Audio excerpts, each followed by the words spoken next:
the #1 Costa Rica real estate and investment podcast, bringing you experts from all over Costa Rica.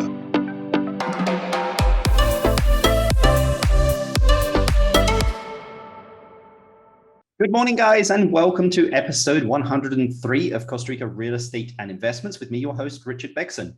Today, we've got an amazing person coming onto the podcast, Bruce McKillan. Bruce has been here in Costa Rica for, close to 20 years. And is someone I would say that made it in Costa Rica. Bruce actually ran a very successful catamaran company, then sold that, has a beachfront kind of restaurant and club, also owns a company called Stay in Tamarindo, which I think manages close to 80 properties up in Guanacaste, all over, and also has developed his own development here called Cerro Grande Estates, which is an equestrian development, which I believe is around about 100 plus hectares here. So has gone through the whole process there. There's not much that he hasn't done. So it's going to be great chatting to him about his experiences.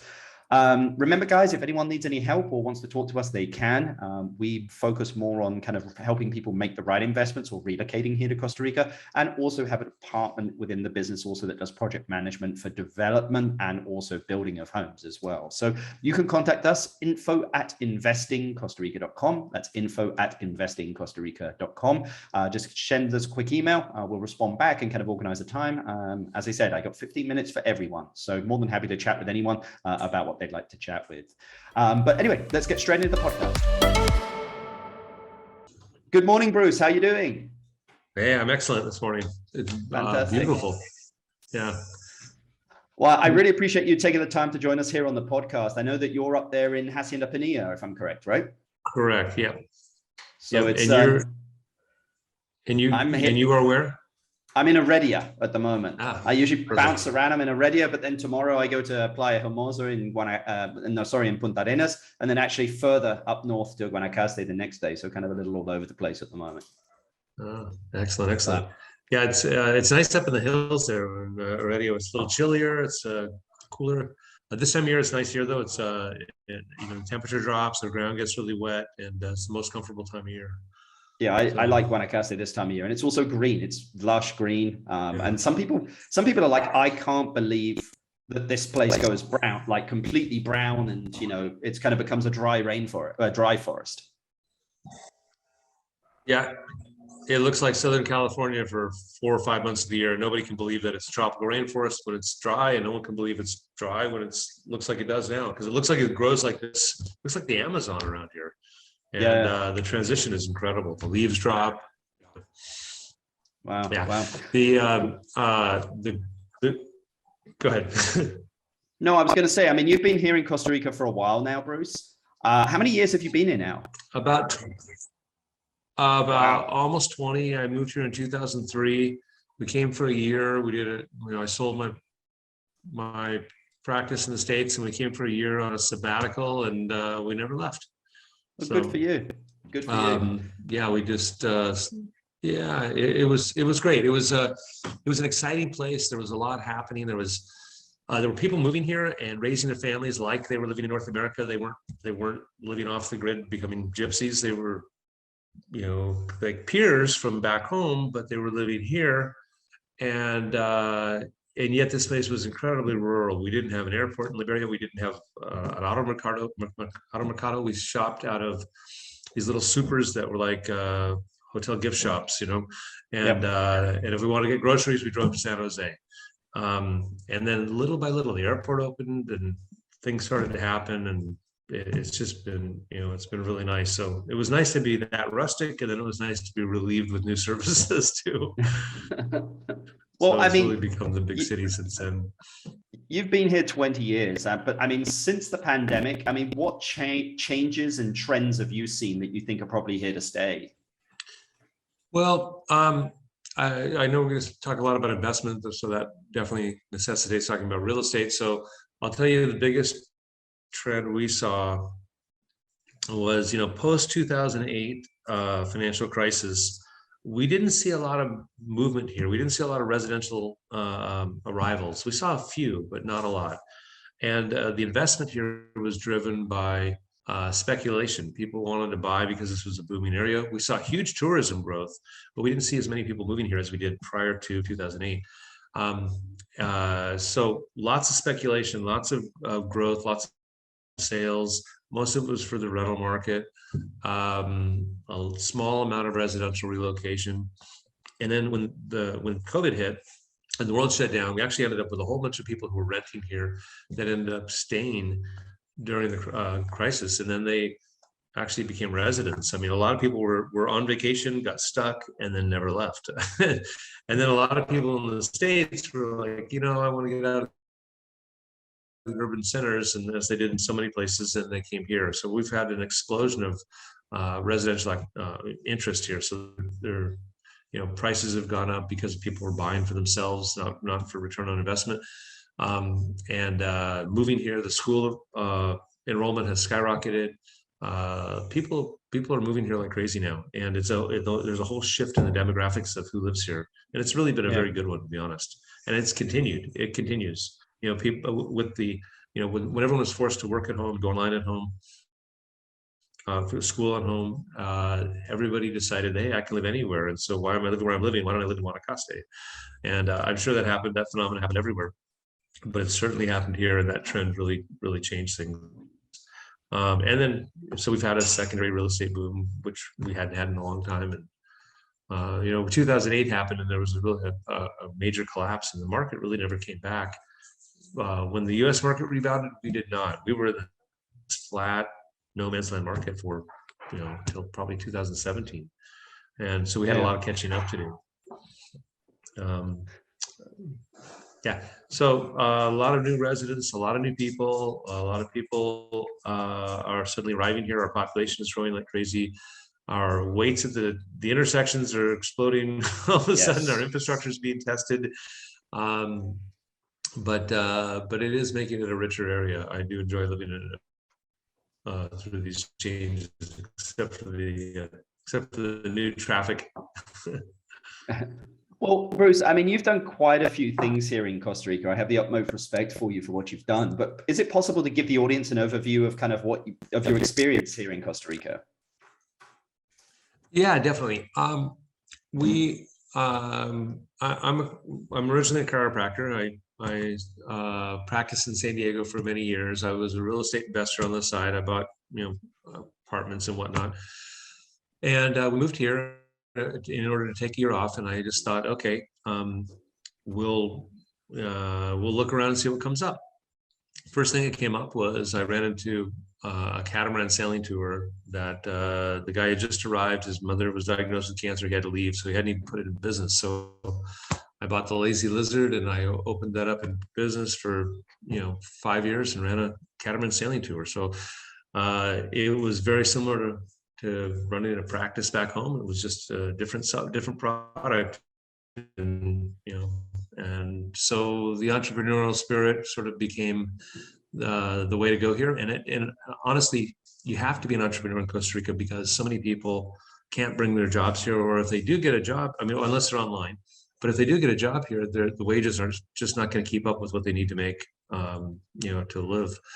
So people are forced into an entrepreneurial habit, and navigating Costa Rica in small business and entrepreneurial efforts, it's a very different animal. And if you figure that out, you're going to be fine. Yep. So we sold that. We went into real estate development.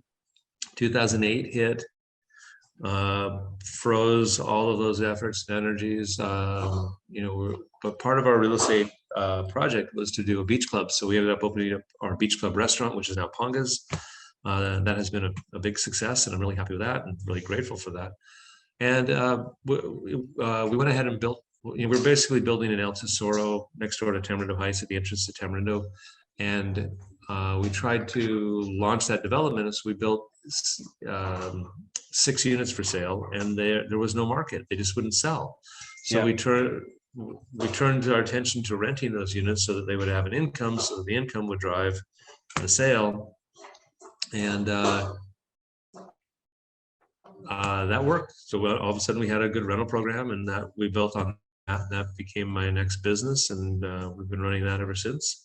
At the same time, back in 2003, we lived on a hill up near Tamarindo. We were waiting for our place on the beach to become available. So we rented a place up on a hill nearby Tamarindo, and fell in love with it. The views were amazing. The cool air was amazing. The lack of mosquitoes at elevation, and the light coming across the valley in the mornings and the sunsets and the light shows from the clouds. It was just this incredible quality of life.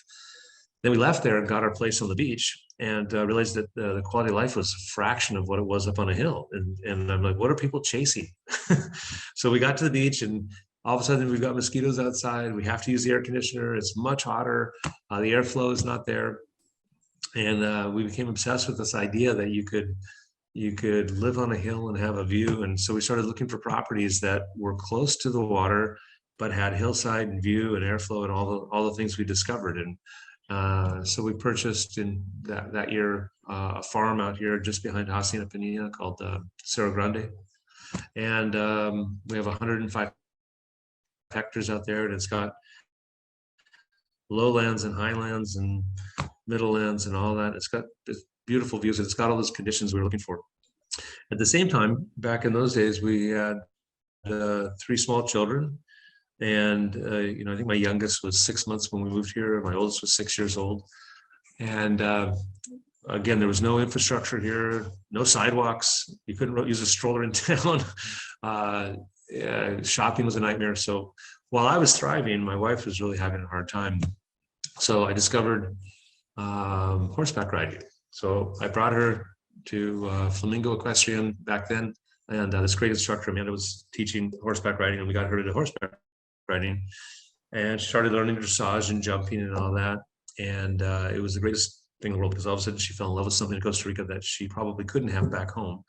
And it turned the corner. So it's really important, if you ever move here, to make sure that both parties in a couple have got their groove, because Costa Rica is not the same environment as back home, and it sometimes doesn't resonate with one or the other. And we've seen a lot of couples come, and one will thrive and the other will suffer. So it's a note to people who are looking to make it here. Both have to resonate. It's a really important ingredient. And there's a lot to do here. So if you take the time to figure out how to navigate Costa Rica, its cultures, its ways, its opportunities, there's a ton to do, but it is a different interface. So it might take some work. So we got into horses. We took our farm, and I decided, well, if a little's good, a lot is better. So let's build her an equestrian center. And that'll really anchor her here, and she won't be able to go anywhere and screw up my fun. And so we did. We built an equestrian center out there. We call it Cerro Grande Estates, and that's become a project. And but like I said, we started that in 2003. We had the idea that a great big piece of land that's well respected, reforested, has great pastures and beautiful scenery could be a really ideal place for a real estate project. So basically, rather than cut it up into small lots, we decided, okay, let's just pick the natural contours of the land, make the lots oversized. People will want these little small farms. They'll be able to have the equestrian center facility right there. They'll be able to do all the horsemanship they want, or get the support for their horses that they want, or they'll just be able to live in a rural setting. If you go back to California, some of your, where I'm from, some of your nicest neighborhoods were very similar. They were oversized. They were, I think about Rancho Santa Fe. It's one of the oldest neighborhoods in California, and it was always an inspiration. Santa Luz, a new one, they're really developed along these similar lines. And so we picked that theme and we started developing. And we just took 20% of the farm, brought it into 16 properties. It's about 20 hectares. And that laid it out, and it looks beautiful. And recently that portion all sold, and we'd left the rest of it for future use and future development. And we're going to start planning the rest of it in the same theme. We've got some great view properties in there, close to the beach. We'll be building a home out there ourselves here. We've broken ground. We'll be starting construction here at any moment. And I think in the end, we'll probably have 40 to 60 properties on 105 hectares. So it's a real good distribution of land, density, very important to keep it beautiful. So and we've been busy with that since 2003. The biggest dilemma there was getting our water. I We was drilled about to the ask what the wells right hardest part away. of it was. That was a nightmare. That was a nightmare. When we first bought the farm, we went and we bought a couple of wells. We said, okay, we want wells. So we contacted a geologist, and he goes, great, I can get you the well permits. So we got the well permits, and we dug the wells. We went to register the wells, and that guy was suddenly in hiding, and we found out our well permits were phony, and we paid for phony permits. So it's like, okay, great. So that was a bit of a process. Back then, there was a lot of environmental struggle in this area, and they just weren't issuing new well permits. So now we have these wells. We have these wells that were working great, but we didn't have permits for. So we went through the long process of assigning it to an ASADA and getting our water studies done, and going through all the technical processes. But boy, it took 15 years. It was absurd. Wow. And we've always had the rule that we wouldn't bribe our way through the process, because we're here to add. It's a very important rule. We're here to add value to the culture. We're here to add value to the country. We're guests. We're not here to parasite off of it. But and one of the ways to really erode the culture is to contribute to the corruption here. So we've never done that. And boy, does that slow things down. Unfortunately, it slows things down. So I highly recommend that that's a posture taken by all, because it just encourages more of it. And once they own you. And I've seen it really get ugly. But the Costa Ricans, one of the beautiful things about Costa Ricans is part of their culture, but it's not part of their culture. They're a Latin American country that has a lot of that, like so many do. And I'm recently discovering so does our country. But it's something they're not proud of, and it's something they're ashamed of, and it's sort of something they want to throw people in jail for. So this country is really fighting for a way out of that image and ideology that's part of it. In other countries, I won't name names, that's baked in and it's not going anywhere. It's part of the system. This country has, I really believe they look at it like it's shameful. They're ashamed of it if it occurs. And their government rallies around eliminating that. They have a history of throwing people in jail for it. It's really wonderful, actually. So we really want to not undermine that effort. So anyway, that's why one of the reasons it took us so long to get our water, which we recently got. And so now we're going to slowly move forward. We had the first phase sold quickly, and then the second and third phases will be designed and released relatively soon. And I'm really excited. It's the location is just great. We're right behind Hacienda Pinilla, right in front of, and maybe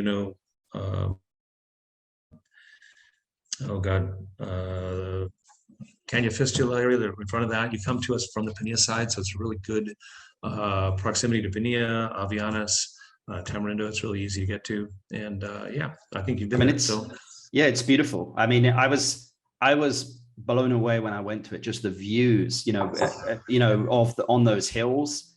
When you stand and you see, and you can see all the way down the coast. And I think it's. A lot of people out there are looking for a larger piece of land. They're looking to kind of get off grid, and I wouldn't say off grid, but they want to just be out there in nature. And Cerro Grande Estates has that. I mean, how many people do you have buying there, Bruce, or kind of moving there that aren't into horses and want farms, but people just building homes out there to just kind of they want to be close to Tamarindo if they want to go there, and Alto Mercado, but kind of want to be far enough away that they feel like they're in Costa Rica. We have two buyers that aren't horse people, but they love the opportunity of the nature of the larger lots, the views. I imagine our view properties may go to horse people, because horses and views don't necessarily go together, because if you have a view, you have a hill and a steep driveway, and horses and steepness don't go well. So we assume our lower lands will go to our horse people, and our view properties might go to someone else or someone in between. But yeah, the key ingredients are that you're within a short distance of the beach, short distance of the school, short distance to the major grocery stores, and within an hour of the airport. The hour to the airport seems to be the the Magic Range. Yep. And 2 hours from the airport seems to be a bit out of the range, but we have all of that, and so we're well located. Bruce, and they're actually Bruce. they're paving the roads now, right this minute to Oh wow! the gate of Pinilla. So finally, yeah, I was right. Yeah, I won't. I've come to not believe roads will be paved until they're actually paved, even if they're working on them, because I've seen that before. Yeah, but at the moment, maybe I'm biting too soon. But it looks like they're paving the road to Pinilla. Wow. Bruce, what services do you think are seriously missing in Guanacaste? I mean, for anyone looking to come down there to start a business, I mean, where do you think the opportunity is? So there's no question about it. It's financing. Okay. So the biggest challenge in this country is there's really no way to get bank loans. I mean, on paper, you can go visit a bank and they'll tell you what you want to hear, but then you'll start a process that just never ends. I was foolish enough to start one 2 years ago. I'm still in it. And are you kidding me? So, and I've got everything. I've got history, banking, credit in this country, cash flow. I've got everything, and I just can't get through the process. They're very awkward with loans. So there's expensive loans and private money, but it's expensive, and it's usually short term. So financing is the biggest obstacle. Patience is the other obstacle. We all things happen at their own pace here, and accepting it is the most important thing you can do. If you accept it or push on it, but it doesn't break you and you don't get frustrated, you'll do well. The other big secret to doing business in Costa Rica is this is a country based on relationships, not based on terms and conditions. That's all they care about. And so invest in your relationship skills. When you do business with somebody or you have a client, they spend the first 5 minutes talking about your mother, your grandmother, the football game, and everything else. That's the most important part of the meeting. It isn't perfunctory activities to get to a business deal. That's the meat of it for them. They like relationships, and they'll do anything for people that are their friends, and that's how you build bridges here. If you don't invest in relationships, you're going to be very frustrated here. It is not a businessman's country. It is a relationship country first that does business second. And you've got to invest in that. So, and Costa Ricans will do anything for their friends, and they'll sabotage the world for their enemies. Oh wow! I love this country. You're nodding in agreement. I love this country. I really do. I mean, I'm just reminded by the Wolf of Wall Street when they go to Switzerland and he wants to get straight down to business, and they're like, "We do 10 minutes of small talk here, then we talk business." I'm like if you just text someone here, like, "Hey, I need this," the response is "Buenos dias, ¿cómo estás?" Like how, like there's all that first that you've got to go through. Yeah. You've got to actually. That's a good gringo strategy to practice that. I bonded with that same scene from the Wolf of Wall Street for the same reason. But yeah, you've got to practice your small talk. Honestly, hey, how you doing? Yeah. How's your mom? How's your son? How was your weekend? Okay, it's beautiful. I love it. It's a beautiful part of the culture. It's beautiful. I agree. I agree. Costa Ricans have great values. They value family. They value their sports. They value their free time. They value friendships like crazy. And it's a good thing for us to learn. It's good for us actually to use a little more of that. Definitely. And if you have the skills, it'll make a difference. Well, Bruce, my last question for you is I don't want to keep you too long. I mean, if you inherited $500,000 and had to invest it into a business or real estate in Costa Rica, and you need to generate returns, whether it's cash flow or capital appreciation, what would you invest it in and why? Okay. You're going to be surprised. I won't say buy land in Cerro Grande because I think that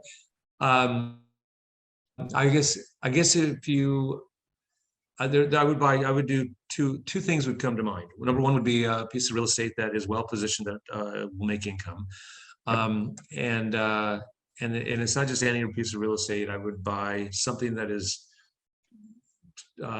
fits the rental market right. You could find a piece of real estate that is in demand, where the supply is limited, demand is higher, and the look and appearance is competitive. I think there's a formula for that, and that's what we do in my other company. Is we manage properties for that return on investment. So that would be the easy one. And if it's bought well, you're going to get good cash flow and you're going to get capital appreciation. Buy the wrong property and you're going to just break even. We don't have many loser properties, but we definitely have some that don't make that much money because they fall outside the ideal parameters. But to be honest, I would buy a business. I would take $500,000 and I would find a good business in a good industry, something that somebody's already begun and it's got the framework bones and isn't asking for a fortune. Without financing here, if nobody will finance real estate, can you imagine nobody will finance small business sales? So it's all 100% cash. I would imagine that you could find a small business and get a good price on it. And if you're a businessman and you can take it and improve it, I think that would be a great use of that kind of an investment. That's a possibility. Real estate's a safe one because even if it goes south, you have the asset and you're not losing money. A business is a risky one because if you collapse the business, you've got nothing left unless you bought it with real estate. So, well, they're great options. But I think the great opportunity would be a small business, but not a restaurant. Yeah, crazy. Wow. Well, Bruce, this has been an amazing podcast. I really appreciate you taking the time out of what I know is your busy day. I know that you juggle chainsaws over there between your developing property management, also your beachfront property that you have there. So I really appreciate you taking the time. And I think I'll put all of the details of your businesses in the description below. And thanks again for taking the time, Bruce. Yeah, thank you. Thank you, Richard. Really nice speaking to you. This was fun. Thank you. You too. Have a good one. You too. Bye. I hope you enjoyed that podcast there with Bruce McKillan there. As you can see there, Bruce has a wealth of knowledge and just his experience is wide and also deep. And it was just great, getting his understanding there of the dynamic of also relocating and running a business here. And I mean, everything he says, I just want to echo of, this is a country of relationships, meaning that if you just want ones and zeros, that's not it. But if you can take the time, have the patience to build and those strong relationships in the community here, you can do very, very well. Because as Bruce said, there is, Ticos will, open up their doors to their friends and help you with anything that you need. But anyway, remember, if you want to reach out to us, you can info@investingcostarica.com, info@investingcostarica.com. If you've liked the podcast, guys, please give us a review, a thumbs up. And remember, you can always reach out to us for anything you need. Till the next podcast, guys, I appreciate your time. Bye. The #1 Costa Rica real estate and investment podcast, bringing you experts from all over Costa Rica.